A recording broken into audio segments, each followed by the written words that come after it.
The Battle of Thermopylae has been very popular since the movie 300, where it was shown that all the Spartan soldiers were exceptional fighters and that they were the best warriors the world has ever seen.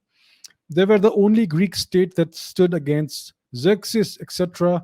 Contrary to this, I read something totally opposite. What's the truth about this battle and the Spartan society overall?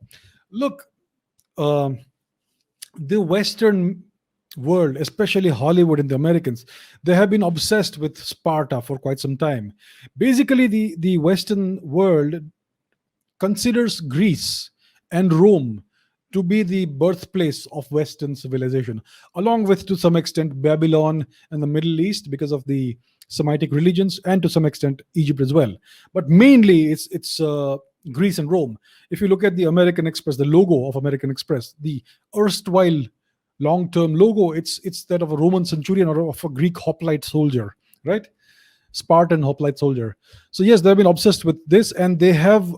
See the movie. I haven't seen the. I think I saw the movie 300. Wasn't a great movie, but yeah, it portrays the Spartans as the ones who stood against the Greeks, which is not really true. The it was not actually the actual composition of that war was 700.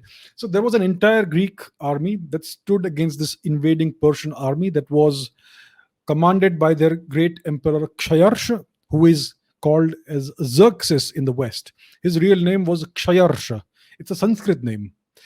So Kshayarsha invaded Greece, and the Greeks stood against that for some time.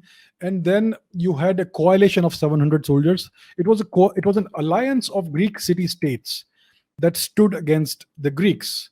So the main army was sent back to defend Greece, and these 700 men stood and tried to defend this pass, the hot passes, Thermopylae, against the invading Persians as long as they could, in order to buy some time for their main army to organize the defense of the country.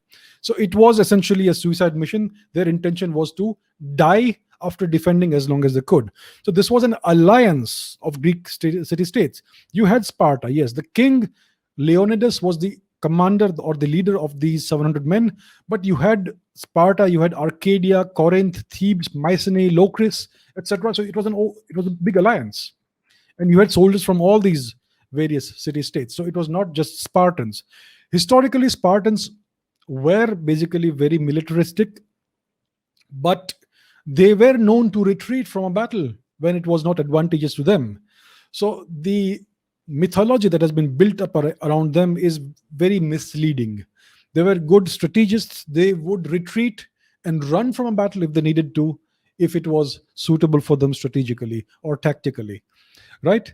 And it's interesting that the Persian army also had a very cosmopolitan composition. You had soldiers from Persia, of course, but you had soldiers from Media, from Elam, from Gandhara, from India, as well as from Scythia. So that is also interesting because at that time the Persian Empire did incorporate the westernmost regions or locations of India.